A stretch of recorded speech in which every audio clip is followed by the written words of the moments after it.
Hello, a very good morning, afternoon, and evening to all my listeners from wherever you're joining in. A very, very warm welcome to you, and many thanks for joining us today for this very pertinent and relevant conversation. If you're here, you would very well know that MLR, medical, legal, regulatory review, is an important function which ensures compliance of promotional slash non-promotional materials in the marketplace. I'm sure you would also acknowledge that while compliance is paramount, the speed to market is also important. The faster these materials hit the market, the higher the possible impact that these materials would make, and especially in the situations like launch.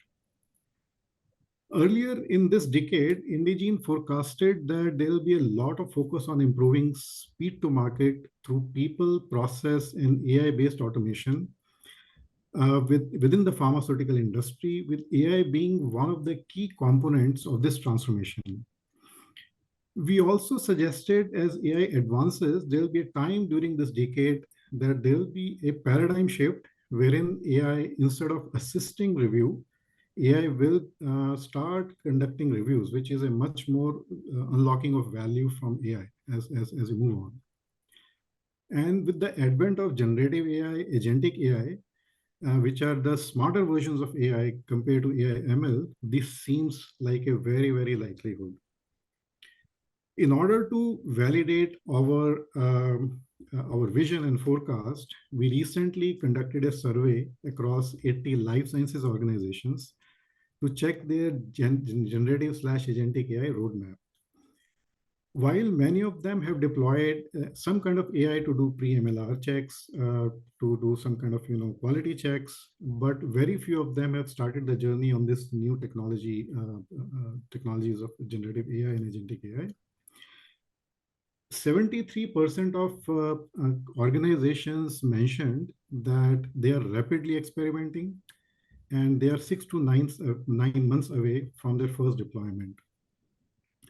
There were 3 to 4% of organizations which said that they are actually already using the technology, although in a small capacity, and they want to expand across brands and markets in next 12 to 18 months. And a survey also revealed that these 3 to 4% of companies were the large companies, which means, possibly they had enough money and resources to throw in to kind of springboard and, make it faster for themselves. We did ask in survey that, what challenges people or organizations have faced and what they did to circumvent these challenges as they kind of moved along. And there were predominantly, three key challenges that most of these organizations kind of reflected. The first one was complexity in integrating with systems and processes and the data sources. Second was confidence with AI pertaining to security, privacy, and regulatory compliance. Third one was demonstrating ROI and management buy-in.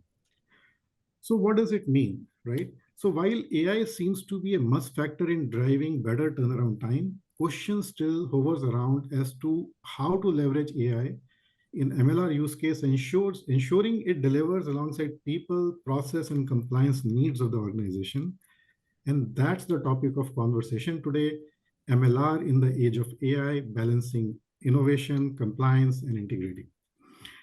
My name is Mohit Jain, and I lead the consulting and technology practice within medical BU of Indegene. A large part of my effort goes in delivering MLR projects. I would be leading this panel discussion today with two of my esteemed guests who I'm really thankful of joining and sparing time to share their experiences and ideas.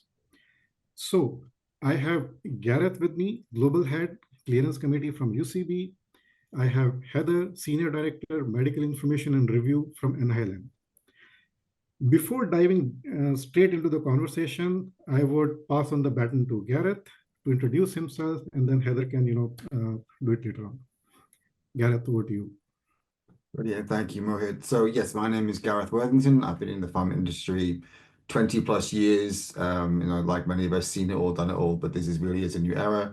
I am the global head of clearance, and for those of you that might not know that term in pharma, I am responsible for MLR and all of the systems and processes and SOPs that go with that. Thank you, Gareth. Heather?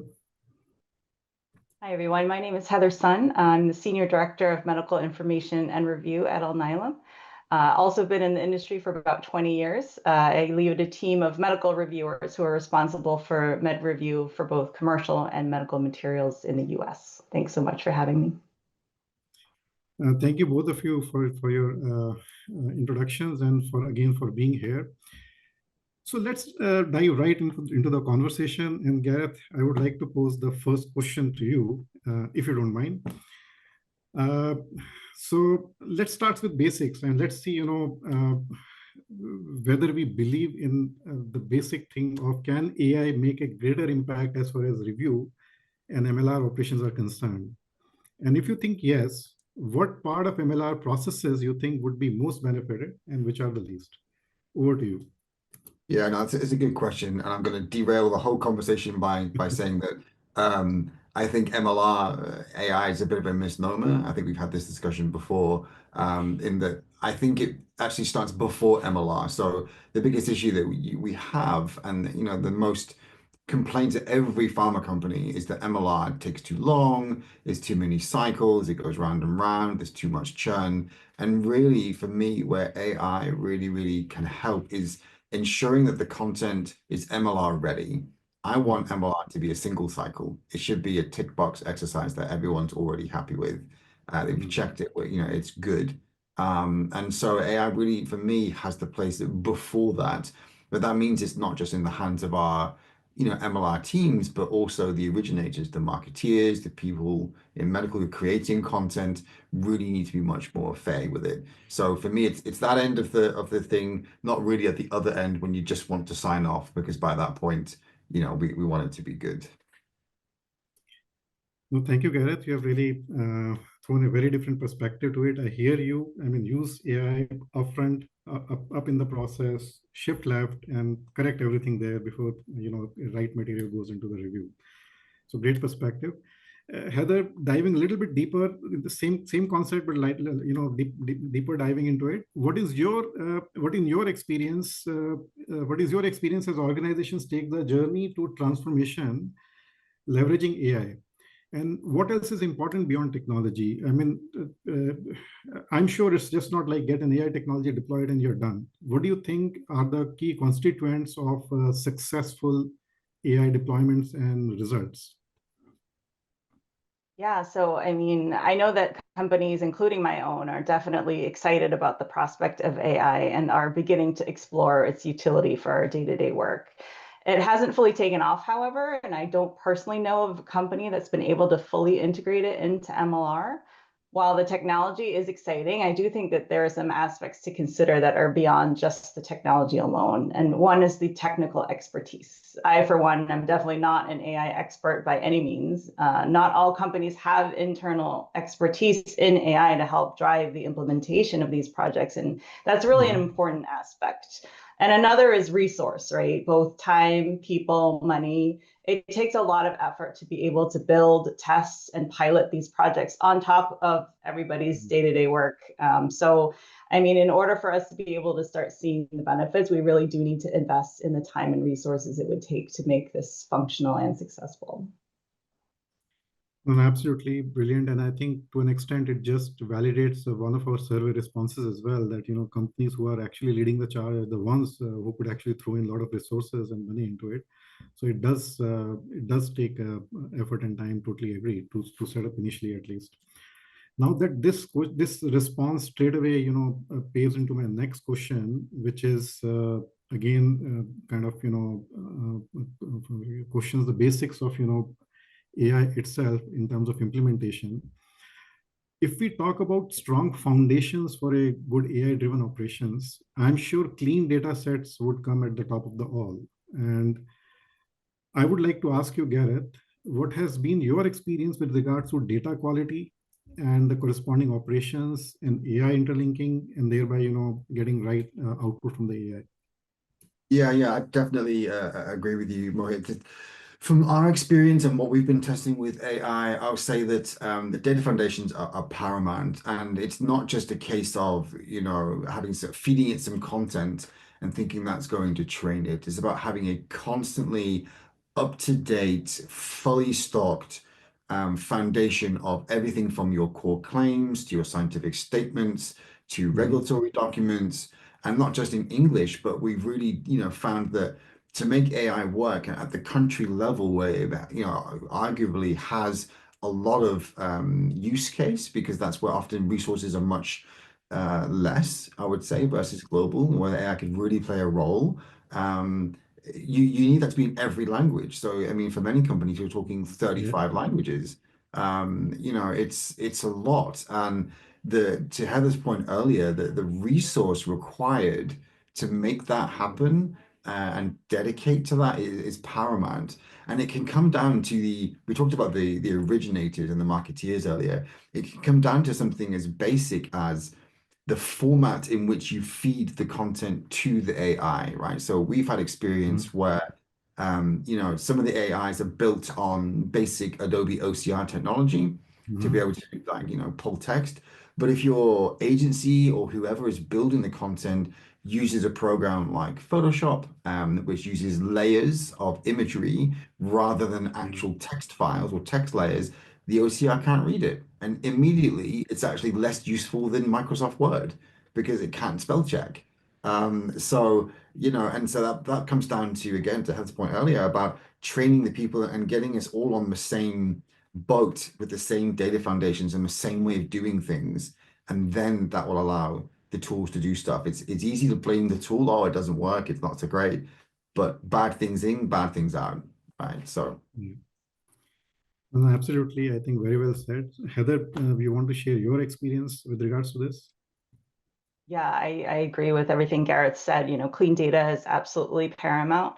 While I haven't yet had direct experience piloting AI in the MLR space, I have worked on piloting it for content development within the medical information space. And yes, clean data, extremely important. Your output is only as good as your input. But the tool also needs to be able to process the data, as Garrett said. One thing that we found as a challenge was the issue we had with our tool that we were looking at. It wasn't able to read images and figures in poster presentations from congresses. As you know, poster references are extremely important for us as we develop content and use them as references to support our materials. So this was a big gap for us in our pilot. And another thing that I learned is, again, how you use the AI tool, as Gareth mentioned, is extremely important. You have to train everybody on how to use it well. You have to be very thoughtful with the questions you ask. If you're too general or your questions or prompts are unclear, if you're not specific enough, it just won't give you the output that you're looking for. And one thing I didn't quite appreciate going into it is how well you really need to train the tool, how specific you need to be with prompts. Because as a result, there wasn't really a lot of trust in the tool. We couldn't trust the information or the content that it was delivering, and we had to double check everything, which ultimately didn't save us any time at the end of the day. So the trust aspect is very important. Absolutely well said. So I think the data is paramount. Foundations have to be good. Otherwise, it's like garbage in, garbage out. And you do something small, but do it well, build that trust, and then you can actually do more based on the trust that you have built. And users actually get used to it as the technology progresses. Having said that, right? So I know these are your experiences which are very valuable. I just want you to forget this for a moment, and I'll take you in future a little bit. So let's just jump right into a future for a moment. With agentic AI, by the way, Indegene is also investing a lot in agentic AI at the moment. There's a vision around, agents mimicking humans' roles, right? So, and then in a process, there are many humans. There will be tomorrow many agents working together and delivering the outcomes. Let's say I'm a stockbroker. In future, I may have my assistant stockbroker agent who would work incessantly 24/7. Just give me the important bits and I will be able to, close my deals and do my job much better, much more productive way. So there is a vision of, let's say, reviewer's agent, right? There's a vision that, there will be potentially a medical reviewer agent down the line as we move forward. and which would be like assistant to medical reviewer or a regulatory reviewer agent, and they will do a lot of work incessantly for them and make them more productive. So, Heather, a question to you. Given this futuristic vision, and from your point of view, do you think there are any practical considerations or there are any ethical angles to be kept in mind? And there's a related question as well. I mean, if you do believe in this vision, if you don't believe, feel free to refute it. But how does the human AI relationship evolve in coming years in this context? Yeah, I mean, that vision seems pretty cool, right? I'd love to see it someday. So, it would be a hugely beneficial to help support the review process. As Gareth mentioned in the beginning, the work volume for across all companies for MLR is just huge. So anything we could do to help with that review burden for all the reviewers would be extremely beneficial. If it can help with just even if the basic things like fact checking against pre-approved messages and claims, or even checking metadata, anything could be hugely helpful. For my team of med reviewers, it could allow them to focus more on the strategic aspects of med review and other aspects that could be more meaningful to them. I don't think, however, that today or even in the next few years it would ever replace a full reviewer. I think the human element is too crucial to the equation and will not go away anytime soon. So I do think we need to reassure folks on our teams that nobody's going to lose their jobs over this or anything like that. I think leveraging AI would never meant to replace anything, but only to enhance. Do I see the human AI relationship evolving? Absolutely. And how it evolves will be very interesting to see. I don't have a crystal ball to be able to see into the future, so I couldn't tell you what it might look like, but I for sure will be very interested to see how it'll evolve. Absolutely, great response. And I do agree, agents are here to augment humans, not to replace them. Completely aligned with that, especially in MLR. Gareth, what do you want to add any more color to it? Yeah, I mean, I again can't agree more with Heather on this, to be honest with you. The only color I would add really is, from my perspective, and I think we've had this conversation before, MLR is as much an art as it is a science, right? So there are definite elements that are black and white. A reference supports something or it doesn't, a number is correct or it's not. But really it's that holistic view of a piece of content when it's all put together that gives you that emotional response, which is what we're looking for when we create a lot of our materials, because we're telling stories about our medicines and how they help patients. And it can feel off. You can look at something and just say, I just don't like that. It just doesn't feel genuine, or it doesn't feel like we're telling the right story for the patient.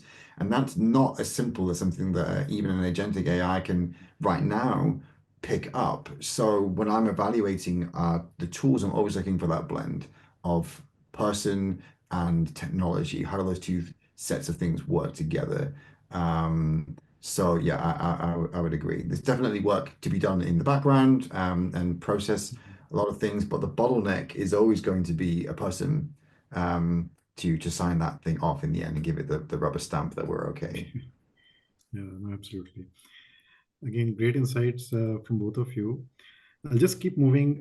So I think we talked about the future. I think what I kind of bring you back to the real life today a little bit, and then explore from the implementation angle, explore from the technology changing angle as well. So Heather, question for you again. What time frame do you really foresee if you have to implement AI automation at global scale in your organization? And what does it mean for you as an organization in terms of keeping pace with ever evolving technologies, right? I mean, how do you balance that? Yeah, I mean, I think in a perfect world, if we had all of the time and resources we could possibly have, maybe it could take, just a few weeks to implement. But our reality is we don't have that kind of luxury. It could take a significant amount of time. And if we're talking about a full global rollout, maybe years, right? So how long it could take could really depend on how much commitment a company is willing to give towards this. As I mentioned before, do we already have in-house expertise? Are they willing to invest in the resources to implement, both from a budget and time perspective? And the time factor is a huge challenge and could hinder us on how to best, as you mentioned, keep the pace The space is evolving very quickly. I don't think I have the answer for how to keep up with it, if I'm being honest with you. By the time we implement something, we could be behind again. Absolutely. I mean, I echo with you. Ideally, the products should come with the promise that they will keep up with the ever-changing technology and keep upgrading themselves. So, companies like yours need not really take the brunt of it. So, Gareth, I'd like to hear your point of view on the same question. Yeah, I mean, Heather's right. The problem is we're not tech companies, right? We're pharma companies. So, we have competing priorities, we have competing budget constraints. We're not in a place where everything is just hyper focused on getting an AI out. We got to get medicines out. And yes, we want to improve the processes, and yes, we want to make things easier, but we still have patients to serve. And so, with that in mind, a lot of these projects end up being pilot projects where we Right. kind of test it out and then we do that, and that can take 6 months, it can take a year, and then from there you try and scale up. And to Heather's point, the skill base required to do that and the change management internally from one way of working to another is massive. And it really, really can't be understated that even if the technology worked flawlessly, which it doesn't, even if it did, getting everybody on board and working in that new way. We talked about trust earlier.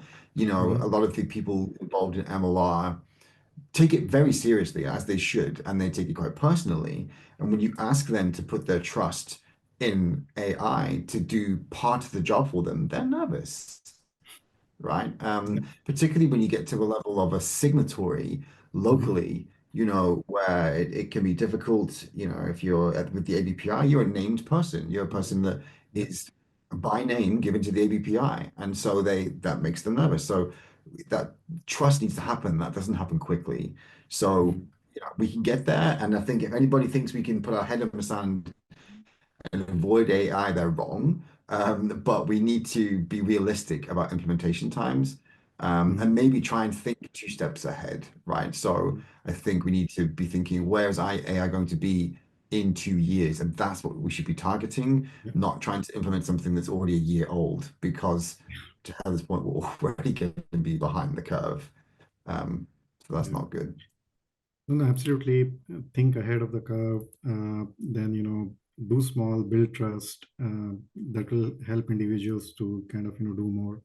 So absolutely all important. And that very, very nicely paves into my next question, which I'll post back to you, Gareth. We talked about a lot of things which are in our control as a company, right? I mean, so what about things which are not in our control? Like there is a regulatory environment dependency. As AI evolves, do you think regulatory environment today in various markets is prepared to support pharma companies if they want to take let's say, a leap of faith on AI and MLR and start churning out documents through AI? Or do you see there are bottlenecks, and do you think something has to change? So a quick perspective on that would be great. Yeah, I don't think it's that they want to block us. I do think they want to support, but at the end of the day, it's government and it's bureaucracy, and that's difficult, right? So they're still 10 years behind or more on social media, let alone AI. So, the problem that we have is these AI technologies are privately owned and the capability is large. The biggest thing I keep hearing at Congress is that they would love to be able to do at point of contact AI content generation, right? So you have a particular customer, that customer known well, using the algorithm, you can build content on the spot to answer the customer's question. But things like ABPI, FDA, IFA require that flat content is uploaded and approved before we can use it. So that immediately cuts you off at the head for AI, right? So I'm not saying that it's wrong. I'm just saying that we need to be thinking about that. And, I keep the last Congress I was at, I was kind of imploring that pharma kind of gets together and we talk to these regulatory agencies together and say, look, we need to find a path forward. I don't think it's a race to the front by company. I think it's a holistic approach that we need to understand the best use of this. No, absolutely well said. I think it's a question of if AI really deliver results, pharma companies will also be quite invested in joining hands and then maybe do something with the regulators to, get this moving. So I think it's all interlinked in one way or the other. Heather, what is your opinion on this? Yeah, I couldn't agree more with everything that Gareth said. I liked what he said before about us not being tech companies, which is true. So that just alone inherently slows all of us down from keeping up with the technology. And then when you throw the regulatory space into it, that just pushes us back even further, right? They're just not, if we think we're behind, they're even more behind. Absolutely, I hear both of you on this. So I think in terms of exploration, I think I'm done with the questions, no more questions. So, but great insights, great learning from both of you. And you had obviously a lot of practical experience that came out in this. I would like you to take a minute and summarize, if you want to, what do you think about today's conversation? What should be the key takeaways for our audiences? Gareth? Yeah, from my side, it's understand your data foundations. It's really understand what it is that you're asking of the AI. And if Chrome is really, really serious about it, and I was in a think tank about this about a year ago, we really need an entire division dedicated to it, frankly. I think we need money put behind it. These scale-up problems are great, pilots are great, but I would love to see real effort from the top put behind this budget. That would be my summary. Absolutely brilliant. Heather, what do you think? Yeah, I agree. I mean, I think the potential is really exciting, and time will tell how well we can all adopt it while at the same time staying up to date on its evolution. We talked about this before, don't see it as a replacement for any human work and thought by any means, but it could be a very highly useful supportive tool for us. Absolutely. I mean, great summaries. So I'll take a shot at summarizing myself. Of course, I mean, you guys have covered it more or less, but just some key takeaways for audience who is listening in. So AI, we kind of established, AI does have a significant role to play and holds a very promising future as far as MLR is concerned. However, organizations should focus on some important things in order to implement it right and in order to make that future realistic. One, strong foundations. In terms of processes and data, remember garbage in, garbage out. AI feeds the data. AI resides on the data that you have. If you keep it right, you'll get the best possible results. Number two, bite off what you can chew, right?